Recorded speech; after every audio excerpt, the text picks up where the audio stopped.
The monitor flatlined. Not a glitch. Not a warning. A full stop. Riven Selim, 1/3 of the most feared triplet power structure in the country, was convulsing on the floor of his own penthouse. His shirt soaked through. His jaw locked. His fingers clawing at nothing. The city skyline behind the glass just glittered. Indifferent. Beautiful. Like it didn't know a king was dying 20 stories above the street. The medical team moved fast. 2 doctors. 1 crash cart. 3 injections already failed. Toxin unidentified. The lead physician's voice cracked at the edges. We cannot counteract what we cannot name. Kaylee's stood near the window. His fists pressed against the glass so hard his knuckles went pale. His jaw was tight. His eyes, usually cold and unreadable, were doing something none of the staff had ever seen them do. They were afraid. Driven paced near the door. Back and forth. For steps. Turn. For steps. Turn. His hand kept reaching for his phone. Then dropping. Then reaching again. Like he was waiting for someone to call with an answer that wasn't coming. The triplet hierarchy had never fractured before. Not publicly. Not like this. Whatever these 3 were to each other, rulers, brothers, generals, they moved as one. Always. People said you couldn't separate the Selim triplets even if you tried. Tonight was the first time that looked like a lie. In the far corner of the room, past the medical cart and the blur of staff, stood a figure that no one was paying attention to. That was the point. Soren Vale had been standing there for 11 minutes. Still, quiet, watching everything with eyes that moved faster than anyone in the room gave him credit for. He was lean, dark-skinned, sharp-featured, dressed in a plain black jacket that didn't cost what the room cost. His badge said, Analyst, Contract Staff. His presence registered to most people in that penthouse the same way furniture registered. You noticed the chair. You didn't think about it. A small hand tugged at the hem of Soren's jacket. Leo, 5 years old. Soren's nephew. He should not have been in that penthouse. He should have been 3 floors down, asleep in a staff quarter, waiting for his uncle to finish work. But Leo had followed. Because Leo always followed. And because, though no one in that room would have believed it, Leo had seen something earlier that night that none of the adults had caught. His small eyes moved from Soren's face to Riven's body on the floor, then back up. Soren didn't move. Not yet. He watched the doctors try again. Watched the defibrillator fail again. Watched Kaylee's turn from the window with something that was almost a scream held behind his teeth. Hi viewers. Have you ever been the most prepared person in the room, but no one thought to ask you? Drop a yes or no in the comments right now. Soren's hand moved to the inside of his jacket. Slowly, there was something there, tucked flat against his ribs, wrapped in a thin cloth sleeve. He'd carried it for months, not because he expected tonight, but because he'd learned the hard way years ago that preparation wasn't paranoia. It was survival. His fingers closed around it. A vial. Small. Glass. The liquid inside caught the lamplight for just a second. It glowed faintly. Blue-green. Like something cold and alive at the same time. One of the nurses glanced up. Then a security guard. Then Driven stopped pacing. Nobody spoke. They just stared at Soren's hand. And then Riven's heart stopped. Not slowed. Stopped. The monitor went flat. One long, unbroken tone. The lead doctor stepped back. His face said what his mouth couldn't. There was nothing left to try. Soren stepped forward. And every single person in that room turned to look at him. The mute Omega analyst with no title, no authority, and no voice, holding something none of them could explain. Kaylee's moved first. Not toward Riven. Toward Soren. He crossed the room in 4 steps and put himself between the Omega and his brother's body like a wall made of muscle and fury. His hand came up, not grabbing but blocking. A warning. The kind that didn't need words. But Soren didn't stop walking. He slowed. His eyes moved to Kaylee's. Held. Most people broke under that stare. Kaylee's Selim had a gaze that felt like pressure on your chest. Like standing too close to something enormous and powerful that hadn't decided yet whether to move. Staff had quit over that look. Negotiations had collapsed. Men twice Soren's size had stepped back. Soren didn't step back. He pulled out his phone with his free hand, typed 3 words, tilted the screen. He's still alive. Kaylee's jaw tightened. Driven appeared at his side. Where did you get that? His voice was low, controlled. The kind of controlled that meant the opposite underneath. That vial. Where did it come from? Soren didn't answer. He looked past both of them to Riven on the floor. The monitor was still flat. 30 seconds had passed since cardiac arrest. The medical staff hadn't moved. They were watching Soren the same way everyone else was, not with hope, not yet. With suspicion, wearing the mask of shock. This was the part that nobody talked about later. Not the vial. Not the glow. Not even Riven's pulse coming back. It was the 11 minutes before. Soren had been in that room for 11 minutes watching the medical team fail.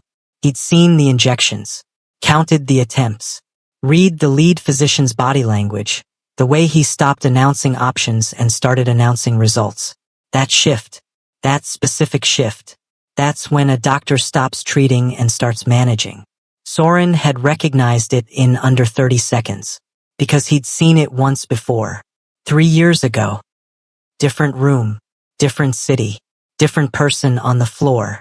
His brother, Demarion Vale, had been 26. Brilliant, quietly competitive. An Omega who'd worked his way into a mid-level research post inside a pharmaceutical operation connected, distantly, officially, to the Selim network. He'd been poisoned at a contractor event.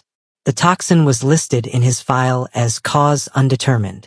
The case was closed in 11 days. No charges, no inquiry, no explanation. Just a closed file and a funeral that 4 people attended. Soren had attended. He'd stood in the back because Demarion's official employer hadn't sent a representative, and Soren hadn't wanted to embarrass his brother's memory by making a scene. He hadn't spoken at the funeral, not because of his condition, because there was nothing to say to people who already didn't care. That was when the silence stopped being a limitation and started being a tool. For 3 years, Soren had worked. Not loudly, not publicly. He took contract roles in adjacent industries. Analysis, data compliance, risk modeling. Work that put him in rooms with documents most people skimmed and never read. He built knowledge the way you build a wall, 1 brick at a time, no announcement, no ceremony. He didn't know when he'd use it. He just knew he would need to. Leo tugged at his jacket again. The boy's eyes were fixed on the space near the bar cart, a low glass cabinet 10 feet from where Riven had collapsed. Earlier in the evening, during the negotiation dinner that the Selim staff would later describe as a routine bilateral meeting, Leo had been sitting on a bench near the service entry, small, ignored, eating a bread roll. He'd seen a man in a gray vest lean over the drink tray. He'd seen something small change hands. He hadn't understood what he was seeing. He was 5, but he'd remembered it the way children remember things. Not as analysis, but as image. The gray vest, the quick movement, the specific bottle moved from left to right. He'd told Soren afterward. Quietly, in the hallway, Soren had looked at the bottle. He hadn't touched it. He'd just looked. And then he'd understood what was coming before the first symptom appeared. That was why he hadn't moved during those 11 minutes. Not paralysis, not fear. He was confirming, making sure the antidote matched what was happening in real time. Because the serum he carried wasn't a general solution. It was specific. It had been designed for a specific compound, the same one that had killed Demarion, or close enough to it that the molecular signature overlapped. If he was wrong, the injection would do nothing. If the toxin was different, evolved, modified, it could accelerate the damage. He had to be sure. He was sure. Kaylee's was still in front of him. Soren met his eyes again. Then he looked down at Riven. 45 seconds since cardiac arrest. The window for meaningful intervention was not wide. Kaylee's didn't move. And then Leo stepped around the 2 adults, walked straight to the edge of Riven's body, and looked up at Kaylee's with the kind of directness only a child could manage. completely unaware that this man could end careers with a phone call. "He has the medicine," Leo said simply, pointing at Soren. The room held its breath. Kaylee's looked at the child, then at Soren, then at his brother on the floor. He didn't step aside, but his arm lowered. 1 inch, maybe 2, and Riven stopped breathing again. Longer this time. Soren moved through the gap before Kaylee's could reconsider. No hesitation, no performance. He dropped to one knee beside Riven, uncapped the vial with his thumb, drew the contents into the injector he'd already prepped. Smooth, practiced, the motion of someone who had rehearsed this not in hope but in grief, and pressed the needle into the base of Riven's neck. For seconds, he held the plunger steady. 3, 2, 1. He withdrew it. The room was so quiet that the soft click of the injector cap sounded loud. Nobody moved. Nobody spoke. The lead physician had one hand raised like he was about to intervene. Security had shifted closer. Kaylee stood directly behind Soren, not touching him, but close enough that the air between them felt pressurized. Driven had stopped breathing, too. The monitor was still flat. 5 seconds. 8, 10. Then a blip. Faint. Irregular. Like something knocking from very far away. Then another. Then a rhythm. Broken at first. Skipping. But present. The physician lunged forward. Pushed past Soren without a word. Pressed 2 fingers to Riven's throat. His face shifted. Not relief, not yet. Something more careful than relief. Like a man defusing something and not sure if the wire he just cut was the right one. "He's got a pulse." The doctor's voice was flat with disbelief. "It's weak, unstable, but it's there." Nobody cheered. That was the thing Soren noticed first. In every story, in every film, in every dramatized version of a moment like this, people cheered. They exhaled. Someone grabbed someone's arm. The tension broke. It didn't break here. It hardened. Kaylee's turned slowly. His eyes moved from Riven's chest, rising now, shallow but rising, to Soren, still crouched on the floor, injector in hand. The expression on his face was not gratitude. It wasn't hostility either. It was something more dangerous than both. It was calculation. "Get up," he said. Soren stood. "Where did you get that?" Soren reached for his phone, typed, turned the screen. "I designed it." The silence that followed had weight. Real weight. The kind you could feel pressing against your eardrums. Driven took the phone from Soren's hand without asking. Not aggressive, but not gentle either. And read the words a second time. Like reading them again would make them mean something different. "Didn't. You designed it," Driven repeated. Not a question. More like a man testing a sentence to see if it held together. Soren didn't respond. He just watched Riven's chest move. The physician's team was working again now. Stabilizing vitals, running lines, attaching monitors that should have been on him 20 minutes ago. Riven's color was still wrong. Gray at the edges of his lips. The veins along his forearms visible in a way they shouldn't have been. He was alive. He was not saved. "You're a contract analyst," Kaylee said. The way he said it wasn't dismissive. It was something more unsettling, like he was revising a file in real time and didn't like where the new version was going. "You process compliance data. You sit in the back of meetings. You've been on staff for," he paused. "How long?" Soren held up 9 fingers. 9 months, Kaylee said.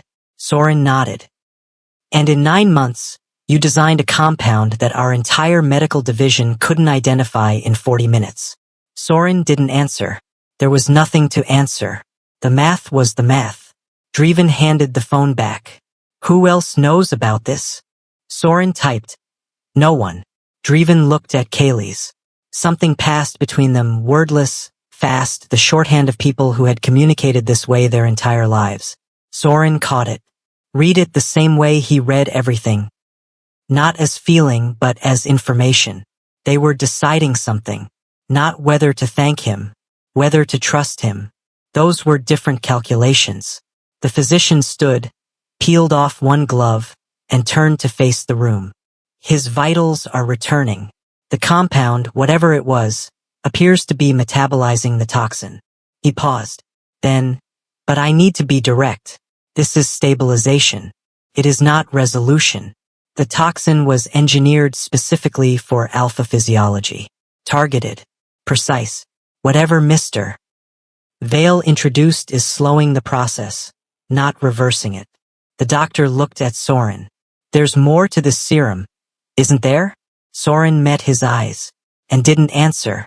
In the back of the room, near the service entrance, a security officer stepped quietly into the corridor. He pressed his earpiece. He spoke 2 words. Soren didn't hear them, but Leo did.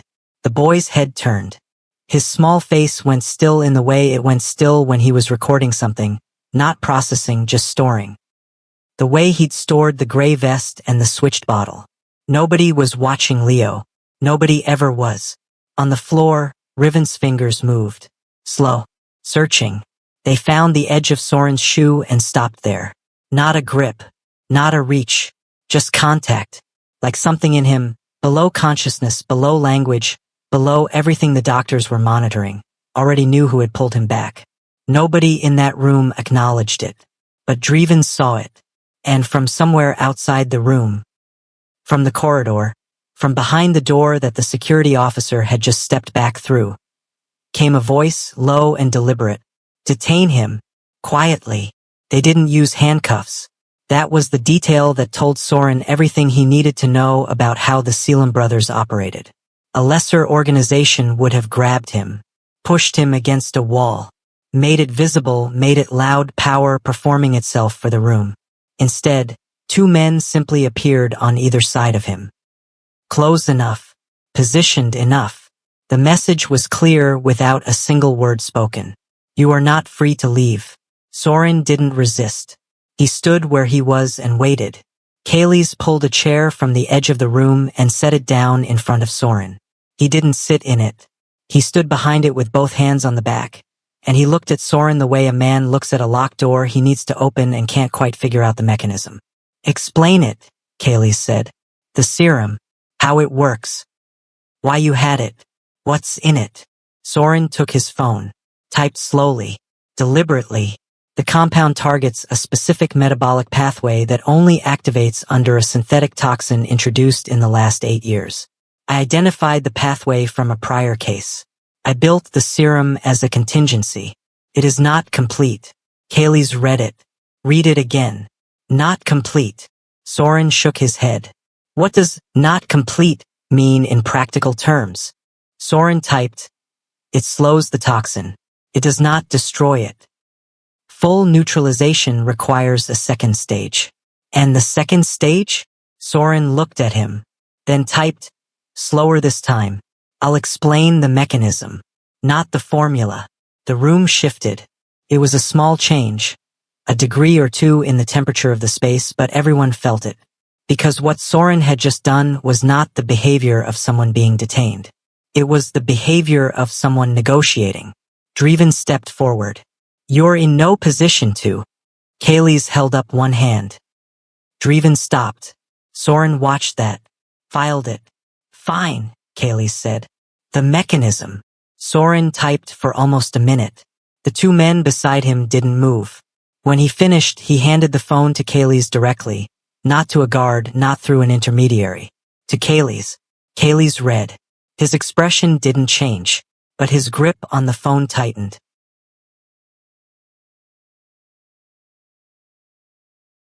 What Soren had written was not simple. It was not the kind of thing a contract data analyst wrote. It was the kind of thing that took years to develop, dense, specific, referencing compound behavior that the Selim Biotech division had published papers on internally that were not public documents. Kaylee's looked up. How do you know our internal research architecture? Soren typed. I read everything placed in front of me. You placed a great deal in front of me. That data is classified above your clearance level. Clearance levels assume people notice what you carry. Nobody noticed me. That landed differently than anything else in the room that night. Not as accusation, as fact. Plain, clean, and impossible to argue with. Driven turned away, walked 3 steps, came back. The pacing had returned, But it was different now. Less anxious. More like a man rearranging something in his head that had been in the wrong order for a long time. Near the bedroom doorway, Leo sat on the floor with his back against the wall. He'd been given a glass of water by one of the kitchen staff, the only person in the penthouse who had thought to acknowledge the child, and he was drinking it slowly, watching the adults with the particular patience of a child who has learned that if he stays quiet, people forget he can hear them. One of the physicians approached Kaylee's. Low voice. Private. Soren read his lips. The boy saw something earlier. One of the staff mentioned it. He was near the service bar during the dinner. Kaylee's looked at Leo. Leo looked back. Come here, Kaylee's said. Not unkindly. The way a man speaks to a child when he is trying to be careful with something fragile. Leo stood. Walked over. Stood in front of Kaylee's with his water glass and his direct, unfiltered gaze. Did you see something tonight? At the table. Near the drinks. Leo nodded. What did you see? A man in a gray shirt moved a bottle, Leo said. From here to here. He demonstrated with his water glass. Left hand. Right hand. And then he put something small in his pocket. What did the man look like? Leo frowned, thinking. He had a badge like the waiters, but his shoes were different. Kaylee straightened. Dreven was already on his phone. The specific, granular detail, not the face, not the name, the shoes. The kind of observation that only mattered if you understood how infiltration actually worked. Service staff was briefed on dress code. Shoes were the detail most commonly overlooked. A child had caught it. The most prepared person in the room and the most overlooked person in the room had been standing together in the corner the entire night. That realization moved across Kaylee's face in real time. He turned back to Soren. And for the first time since Riven had collapsed, something in his stance changed. Not softened, the Selim brothers didn't do soft. But the calculation behind his eyes shifted from threat management to something more complicated. Something that looked, from a distance. The two men beside him moved to block him.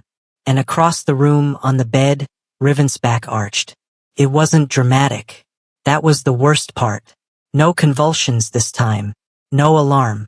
Just a slow, terrible tightening, every muscle in Riven's body locking down like a system shutting off one function at a time. His breathing became shallow, then slower. Then the space between each breath stretched long enough to feel like waiting at the edge of something. The physician worked. Fast, efficient, doing everything that could be done with what he had. It wasn't enough. They all knew it wasn't enough. Soren stood between the two guards and watched. His face didn't show panic. It showed something more controlled than panic. The focused, pressurized stillness of someone doing math while the room burns. Running variables. Checking timing. Weighing something that had no good side. Kaylee's appeared at his shoulder. Tell me there's more. Soren typed. There is a second stage. I told you that. Then use it. Soren didn't move immediately. He typed again, slower. The second stage is not a compound. It's biological synchronization. It requires a bond. The word landed in the room like a stone dropped in still water. Bond. In this world, that word carried political weight that could topple structures. A bond between an alpha and an omega wasn't a ceremony. It wasn't symbolic. It was physiological. A permanent synchronization of biological markers that linked two people at the metabolic level. Unmistakable in blood work. Verifiable by any physician. Impossible to fake. For the Selim Empire, publicly traded, politically connected, operating across 3 industries with rival families watching every move. A bond involving one of the Triplet kings was not a private matter. It was a liability, or a weapon, depending on who held it. Dreven read the word over Kaylee's shoulder. His jaw set. An Omega analyst, he said carefully. Unknown background. No family standing. Bonded to a Selim king. He paused. Every rival family in the country would use that within 48 hours. Soren typed, I know. Then you understand why we can't allow. Soren cut him off. Not with words. With the next line on his screen. That's why I'm refusing. Kaylee's went still. Soren typed more. Quickly now, the words coming out like something that had been held under pressure for a long time and was finally finding a crack. If I do this, I become leverage. Every enemy you have will come for me directly. I become the weakness in your structure. That's not a bond, that's a target with a name. I built this serum to solve a problem, not to become one. He stopped typing. The room was quiet except for the sound of Riven's breathing. Shallow, labored, the sound of a body doing everything it could with very little left. Kaylee's read the words twice. Then he did something Soren had not seen him do once in 9 months of working in adjacent corridors and silent meetings. He sat down. Not collapsed. Not defeated. He pulled a chair close to Riven's bedside and sat down the way a man sits when he has stopped performing and started thinking. Why? He asked. The word came out stripped of authority. Just a question. Why did you build it? Not the mechanism. Why? Soren looked at him for a long moment. Then he typed a single line. Because I had a brother. And nobody came. The silence that followed was different from every silence before it in that room. Not tense. Not strategic. Just hollow. The kind of hollow that opens up when something true lands somewhere it wasn't expected. Driven turned away from both of them. Near the wall, Leo had fallen asleep. Curled on the bench, his water glass set carefully on the floor beside him. His small face completely at peace in the way children's faces go at peace when the world stops requiring them to be witnesses. On the bed, Riven's hand moved. Not searching this time. Not unconscious contact. He turned his palm upward. Open. Still. Like an offer or a question or both. His eyes didn't open. He didn't speak. But the gesture was deliberate. The kind of deliberate that came from somewhere below rational thought. From the part of a person that exists before strategy, before fear, before everything learned in rooms like this one.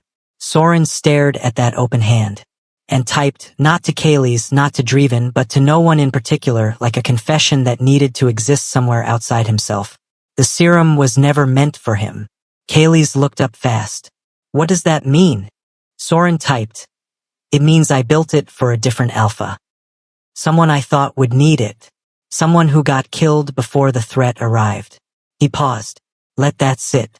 It means I've been carrying this for a year. And tonight was the first time it was ever used. And I don't know yet whether that's coincidence or whether someone put me in this room on purpose. Driven turned back around. His eyes were sharp. Someone put you here on purpose, he repeated. Not question. Not confirmation. Processing. That would mean, Kaylee said slowly, that whoever poisoned Riven knew you were on staff. Soren nodded. And knew what you were carrying. Another nod. Which means either you're part of this. Soren met his eyes without flinching. Or the person who placed you here is. The room held that thought. And then the physician looked up from Riven's bedside with the expression of someone who has run out of room to soften what he's about to say. The reactivation is accelerating. If the second stage isn't initiated in the next 2 hours. He stopped, chose his words carefully. I can't protect him past that window. 2 hours. Soren looked at Riven's open hand. Still there. Still waiting. And somewhere in the back of his mind, behind the calculations and the contingencies and the years of careful, invisible preparation, something else moved. Something older and quieter than strategy. Fear. Not of the bond. Of what came after. What it would mean to be seen, finally, after years of being furniture. What it would cost to step out of the corner and into the center of something he couldn't control. He stood there, hand on his phone, Riven's palm open in the lamplight, and the clock already running. Will Soren choose to bond with Riven, knowing it could make him a target for every enemy the Selim Empire has ever made? Or will he walk away and let the clock run out? Drop your answer below. The physician stepped back from the bedside and said nothing. He didn't have to. The numbers on the monitor said everything. Riven's oxygen saturation had dropped 4 points in 12 minutes. His heart rate was spiking in irregular bursts, too fast, then too slow, the kind of pattern that meant the body was no longer regulating itself. It was just reacting, burning through reserves it didn't have. Soren watched the numbers and typed, Not to Kaylee's. Not to Driven. He opened his notes app and typed the way he always wrote when there was no other way to speak. Fast, unfiltered, the words tumbling out in the order they needed to come and not the order that was polite. My brother's name was Demarion Vale. He was 26. He worked in pharmaceutical compliance for a mid-level contractor connected to one of your subsidiary networks. 3 years ago, he was poisoned at a company event. The file was closed in 11 days. Cause of death listed as cardiac episode. No autopsy flags. No investigation. He paused. The toxin that killed him is the same class of compound that is in Riven's bloodstream right now. I know because I spent 2 years reconstructing it from the symptoms described in Demarion's medical records. Records I wasn't supposed to have, that a junior administrator at a filing center left accessible on an unsecured server for 9 hours before someone noticed. 9 hours was enough. He held the screen out to Kaylee's. Kaylee's read without speaking. His face didn't change, but his breathing did, not fast, not visible to anyone who wasn't watching closely. Just a slight shift. The kind of shift that meant something inside him was being moved. He handed the phone to Driven. Driven read it. Looked up. You're saying whoever poisoned Riven tonight used the same weapon that killed your brother 3 years ago? Soren nodded. That's not coincidence. Soren shook his head. Driven looked at Kaylee's. The compound is proprietary. It would require synthesis access. Lab infrastructure. The kind of setup that... He stopped. His voice dropped. The kind of setup that exists inside a licensed biotech operation. Kaylee's turned away. That was important. That specific turn. Not toward the door. Not toward Riven. Just away, the physical equivalent of a man who needs 1 second to absorb something before he can look at it directly. Soren typed again. I didn't know it would be Riven tonight. I wasn't placed here for this. I applied for this contract because the Selim network was the closest access point to the subsidiary records I needed. I was looking for the name of whoever approved the cover-up on Demarion's case. He paused. Then, I found a name. 3 weeks ago. In a compliance cross-reference that someone forgot to redact properly. Driven's eyes sharpened. Who? Soren typed the name. One name. Driven read it. And went very, very still. Because the name Soren typed wasn't an enemy. Wasn't a rival. Wasn't someone on the outside of the Selim Empire looking in. It was someone inside. Someone who attended board meetings. Someone who signed off on contracts. Someone who had been in this penthouse earlier tonight. Not as a guest, not as staff, as a trusted member of the inner circle. Kaylee's turned back around. He'd read it over Driven's shoulder. The two brothers looked at each other. Soren watched their faces run through the same process in parallel. Disbelief first, then recalculation, then the specific cold clarity of men who have spent their entire lives building something and are now facing the possibility that the rot was inside the wall from the beginning. From the corridor outside the medical room, faint, muffled by the door, came the sound of footsteps. Driven looked up. The footsteps stopped. Then came Driven's voice, low and controlled. That's him.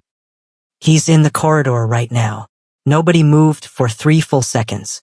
Then Kaylee said, quietly, Don't touch him yet. Driven looked at him. Not yet, Kaylee's repeated. We do this clean. We do this with evidence that holds. If we move wrong right now, he glanced at Riven. We lose everything. Soren understood that. Completely. Clean. Not fast. Not loud. Not satisfying in the way that revenge was supposed to feel. Just clean. He looked at the monitor. Riven's numbers were still sliding. The clock wasn't waiting for anyone to be ready. And from the corridor, silence now. Someone on the other side of that door had just realized the room had gone quiet in a way that rooms didn't go quiet accidentally. Nobody asked Soren again. Kaylee's just looked at him. Long, direct. The kind of look that wasn't a question anymore. It was an answer asking to be confirmed. Soren held it for 3 seconds. Then he crossed the room. The physician stepped aside without being asked. He was a professional. He understood, or had been told quickly enough in a low voice by Driven, that what was about to happen wasn't in any medical protocol he'd been trained on. He took his team to the far side of the room, turned his back, and gave the space the privacy it required. There was no ceremony. That needs to be understood clearly. No words, no ritual, no moment designed for memory. This wasn't a romance. It wasn't a declaration. It was two people, one dying and one afraid, doing the only thing left that might work. Soren knelt beside the bed. Riven's eyes were open. Barely. The effort it took to hold them open was visible in every line of his face. The muscle at his jaw, the slight tremor in his brow, the way his breath came in controlled, deliberate pulls like a man rationing something he didn't have much left of. He looked at Soren. And the expression on his face was not what Soren expected. Not desperation. Not urgency. Just recognition. Like somewhere in the fog of the toxin and the pain and the hours of fighting his own body, some part of Riven Selim had already arrived at the conclusion the rest of the room was still debating. Soren reached into his jacket. The second component of the serum, smaller than the first, darker, no glow, was wrapped in the same cloth sleeve. He prepped it the same way he'd prepped the first. Steady hands. No performance. Then he stopped. He held up his phone with his free hand. Typed one line. This changes everything. For both of us. I need you to know I'm not doing this to belong to you. He turned the screen so Riven could read it. Riven's eyes moved across the words. Slowly. He took 2 breaths. Then his hand lifted, barely, just a few inches off the bed, and touched the edge of Soren's phone. Not a grip. A response. Soren read it exactly the way it was meant. He administered the second stage. The process wasn't instantaneous. It wasn't a flash of light or a surge or anything that looked like the stories people told about bonds. It was slow. Chemical. The monitor showed the shift before either of them felt it. Riven's heart rate beginning to smooth out, the irregular spikes leveling, the oxygen numbers climbing back degree by degree from the edge they'd been sliding toward. Soren felt it differently, like a door opening in a wall he hadn't known was there. Not warm, not overwhelming, just present. A frequency he hadn't been receiving before, now audible. Riven's biology reaching toward his the way a signal reached toward a receiver, not with force but with persistence. Kaylee's stood near the window. He watched. He didn't speak. Driven had his back to the room, phone to his ear, voice too low to hear. 5 minutes passed, then 10. Riven's color changed. The gray left his lips first, then his hands. Then slowly, like color returning to something that had been drained, the rest of him. The physician moved back to the bedside, checked the monitor, pressed 2 fingers to Riven's throat, counted. Stable, he said. His pulse is stable. Kaylee's closed his eyes for exactly 2 seconds. Then he opened them and was Kaylee's again. Soren stood. His legs were steady. His face was controlled. But his hands, he put them in his pockets because they were doing something they hadn't done in a very long time. Shaking. Not from fear. From the weight of what had just shifted. From the reality of being permanently, biologically connected to a man who led an empire. From the understanding that everything he had spent 3 years building quietly, the anonymity, the invisibility, the protection of no one knowing his name, was now over. The bond was real, and real things could be found. Driven turned from the corridor door. Security has him. The man in the gray vest that Leo identified, we have him on footage from 3 different angles. And the name Soren gave us, we've already found a financial trail. Payments routed through a shell entity in the subsidiary network. It goes back 18 months. Kaylee's looked at Soren. That covers the period when Demarian died. Soren nodded. We'll have full documentation within the hour. Driven's voice was flat and efficient in the way that meant he was managing himself very carefully. We can take this to the compliance board before morning. On the bed, Riven turned his head. His voice, when it came, was rough, barely there. Like something dragged up from the bottom. Soren. Just the name. Soren looked at him. Stay, Riven said. 1 word. Not a command. An Alpha King who had spent his entire life issuing directives had stripped every layer of authority out of that word until it was just a person asking. And somewhere in the building below, a memo was already moving. Someone had leaked the bond to the board. The memo reached 7 board members before sunrise. Not a rumor. Not a whisper filtered through 3 people who'd half heard something in a corridor. A memo. Formatted. Timestamped. Distributed through an internal channel that required mid-level executive access to reach.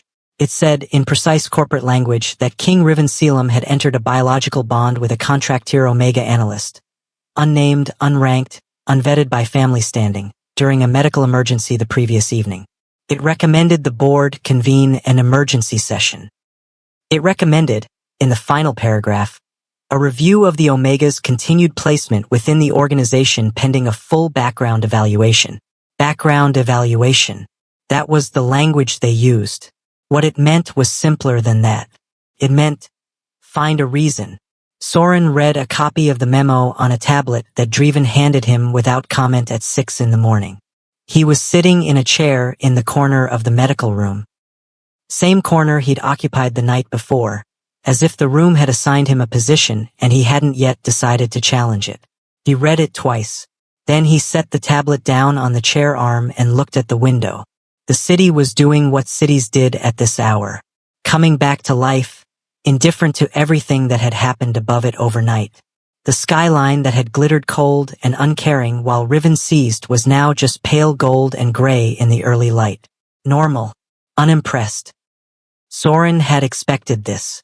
Not the memo specifically, but the shape of it, the mechanism, the instinct of institutions to locate a threat and manage it quietly before it became visible. He had watched that mechanism operate on Demarian's case for 3 years. He recognized it the way you recognized a face that had caused you damage, immediately in the body before the brain caught up. What he hadn't expected was what came next. Kaylee's walked into the room at 6:47. He had changed clothes. Somewhere between midnight and dawn he had done the thing that high-functioning people did when everything collapsed. He had found 40 minutes, cleaned himself up, and returned looking like a man who had chosen to be in control rather than one who had survived barely holding on. It was armor. Soren understood armor. Kaylee's sat down across from him. The board wants your removal, he said. No preamble. Soren looked at him. They're framing it as optics. The bond being undisclosed. Your contractier being below the threshold for... Kaylee's paused. They have language for everything. None of it is about what happened last night. All of it is about what it looks like. Soren typed. And what does it look like? Like Riven chose wrong. Pause. In their framing, Kaylee's added. Soren nodded slowly. He typed. Are they wrong? Kaylee's looked at him for a long moment. No, he said. They're not wrong about the optics. The optics are a disaster. He leaned forward. But Riven is alive. And the person who poisoned him, the person who killed your brother, is in a holding room on the 41st floor right now with 18 months of financial records attached to his name. So the question isn't whether the optics are bad. He stopped. The question is whether what's true is strong enough to survive what's convenient. Soren looked at him, then typed. In my experience, that depends entirely on who's willing to say it out loud. Kaylee said nothing for a moment. Then he stood. The investigation moved exactly the way Soren had expected slow justice to move. Not in a rush, not with announcements, not with the dramatic public revelation that made for good storytelling. It moved like water through stone. Persistent. Unremarkable to watch. Definitive in result. By 10 in the morning, the compliance board had been presented with a preliminary report. By noon, 2 executives in the subsidiary network had been placed on administrative hold. By 3 in the afternoon, the rival syndicate whose fingerprints were on the shell entity Driven had traced. A family that had been circling the Selim Network's biotech contracts for 2 years had lost access to 3 pending bids without a public announcement of any kind. No press conference. No leaked statements. Just a quiet rearranging of the board. The arrested staff member. The man in the gray vest, whose name turned out to be Marcus Elridge, a mid-level event coordinator with a second income that didn't match his salary, sat in a room and said nothing useful. That was fine. He didn't need to say anything. The documentation said it for him. Demarian Vale's file was reopened. Not publicly. Not yet. But someone with authority had attached a new flag to it. Review requested, cause of death reclassification pending. And for the first time in 3 years, that file was being treated as unfinished rather than closed. Soren found out about the flag at 4 in the afternoon. Driven told him, not formally, just walked into the room, said it in one sentence and left. Soren sat with that for a long time. The board's memo was still on the tablet on the chair arm. The word removal was still in the 4th paragraph. And Riven, now stable enough to sit upright in bed, was preparing for a shareholder call scheduled for the following morning. He had not told anyone what he planned to say, but the board members who had signed the memo were already making calls of their own. They were not prepared for what came next. The shareholder meeting started at 9. 42 people on a live call. Another 30 in the physical boardroom on the 38th floor. Cameras. Legal observers. 3 members of the internal compliance team present as required by standing charter. Riven sat at the head of the table. He looked like a man who had nearly died 36 hours ago. He didn't try to look otherwise. No performance of invulnerability. No suit pressed to armor stiffness. He was present and upright, and the effort it took to be both was visible if you were paying attention. Most of the board was not paying attention to that. They were watching for the first sign of leverage. The hesitation, the deflection, the careful non-answer that would tell them he was managing the situation from a position of weakness. They didn't get it. Riven opened the meeting, ran through the required procedural items in under 6 minutes, and then set his notes down on the table. Before we move to the agenda, he said, I want to address something directly. The room settled into the particular stillness of people who expected to hear a denial. 2 nights ago, I was poisoned at a private event. The compound used was engineered, targeted. The individual responsible has been identified, detained, and will face legal proceedings. A second investigation is open into the syndicate that commissioned the attack. Compliance will brief the full board on the specifics within the week. He paused, took a breath. I'm alive because of a member of our internal team. A contract analyst who identified the toxin, designed a counteragent independently, and administered it under circumstances where every other option had already failed. Nobody moved. I'm not going to use a title or a rank to describe this person. I'm going to use the accurate description. He looked across the table. An internal analyst. Someone who had been overlooked by this organization in every way that we typically overlook people who don't fit the categories we're used to rewarding. There was a pause. That analyst saved my life, and this organization owes them more than we can repay in a memo recommending their removal. The word landed precisely. 3 of the board members shifted in their seats. The ones whose names were on the memo. They knew he'd read it. Of course he'd read it. Riven continued. The bond has been registered with our medical compliance team. It is documented. It is not a rumor, and it is not a vulnerability. If any member of this board chooses to treat it as one, I'd encourage them to review what that framing would look like alongside the syndicate investigation, which I assure you will be public before the end of the month. That was the full sentence. Not a threat. A reality stated plainly with no ornamentation. One of the board members, a woman named Vivian Okafor, who had been with the Selim Empire for 14 years and who had signed the memo in the 4th position, leaned forward. Riven, the concern isn't the individual. The concern is the process. A bond of this significance, without board consultation. Board consultation, Riven said, was not available when my heart stopped. Silence. I don't say that to dismiss the process, he continued. I say it because I want this board to understand what the process looked like from where I was lying. There was a person in that room who had prepared for exactly what was happening, who had been preparing for 3 years, who had carried that preparation quietly with no recognition, no authority, no protection, because this organization had given them none. And they acted anyway. He stopped. That person's name is Soren Vale. He is a mute omega. He is a contract analyst.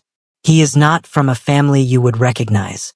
He built something that your entire biotech division couldn't produce, from grief, from memory, from work he did alone.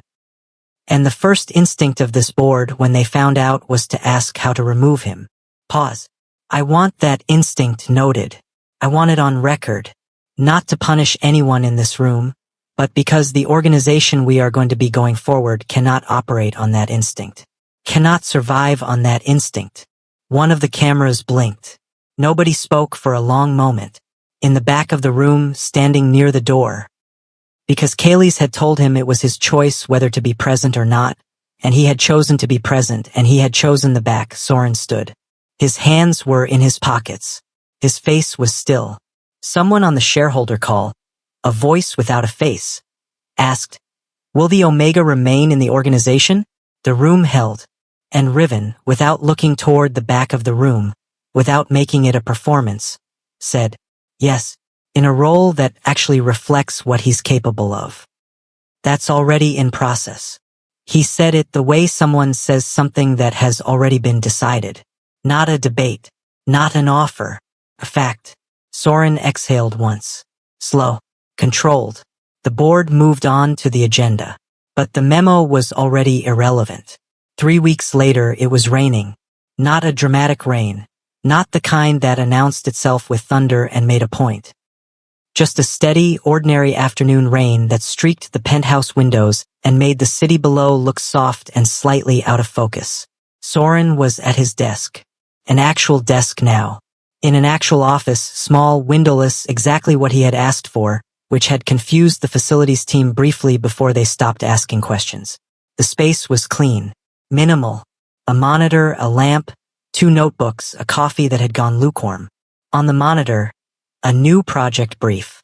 Biocompound research. Full access clearance. His name on the header as lead analyst. He had read it 3 times already and hadn't started working yet. He was doing something he hadn't done in a long time. Nothing specific. Just sitting with the fact of the moment. Letting the reality of it occupy space without immediately processing it into the next action item. The investigation was still moving. It moved the way it needed to, slowly, carefully, building the kind of evidence that didn't collapse under pressure. The rival syndicate had lost 2 more contracts in the past 10 days. Marcus Elridge had agreed to cooperation in exchange for a reduced classification. 3 executives were out of the subsidiary network. None of this had made the front page. It didn't need to. Justice that needed an audience to count wasn't what Soren had ever been looking for. Demarian's file had been formally reclassified. Cause of death. Externally administered compound. Criminal case. Open. Investigating officer. Assigned. That morning, Soren had received a notification on his phone. Just a case number. A date. A name. He had read it in the elevator on the way up to his office. He had not cried. He had stood very still for 4 floors, looked at the notification, and then put his phone in his pocket and continued upward. That was enough. For now, that was enough. Leo had started a new school 3 weeks ago. A better one, with a small scholarship attached that Soren had accepted after confirming it had no strings, no name attached, nothing that would require explaining later. Leo had told Soren, with complete seriousness, that his new teacher had brown hair and a loud voice and that he thought the classroom hamster was ugly but probably still deserved to be fed. Soren had written back. Agree on all points. Kaylee's had stopped stationing guards outside Soren's office after the 2nd week. He hadn't announced it. The guards were just there one day and not there the next. Soren noticed. He didn't mention it. The absence of surveillance was its own acknowledgement. Driven, who communicated primarily through intermediaries and efficiency, had sent Soren a single message 3 days after the shareholder meeting. No greeting. No preamble. Demarian's file. Evidence log attached. You should have it first. That was all. Soren had saved that message in a folder he'd never showed anyone. Riven knocked on the open office door at 2:15. He looked better than he had at the shareholder meeting. Not entirely recovered, that would take longer, but functional, present, moving with the deliberate quality of someone relearning their own body's normal after a long interruption. He didn't come in.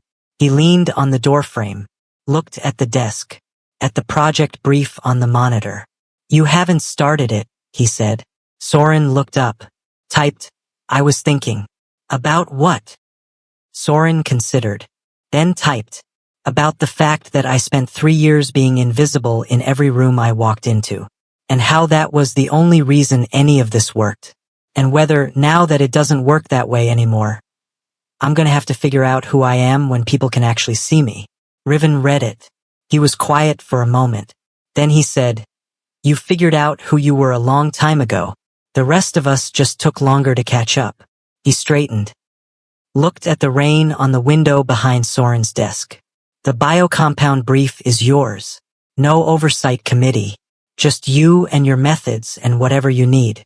He turned to leave. Soren typed fast, held up the phone. Riven. Riven stopped. Thank you. Not for the project. For saying my name out loud in that room. Riven looked at him for a moment. You earned that, he said. You earned it years before I said it. He left. Soren set the phone down. Looked at the rain. Then he opened the project brief. Pulled the first notebook toward him. Uncapped a pen. And started. He had been prepared for the worst for 3 years. It turned out he had also, somewhere underneath all of it, buried under the grief and the silence and the careful invisible work, been preparing for this. For the moment when the room finally listened. Power didn't change him. It finally listened. And that made all the difference. If the story moved you, if you've ever been the most qualified person in the room and still been overlooked, drop a comment below. Your story matters. And if you know someone who needs to hear this today, share it with them. Subscribe and turn on notifications so you never miss a story on this channel. Stories that challenge power, honor quiet strength, and remind you that justice doesn't always arrive fast. But when it arrives clean, it lasts.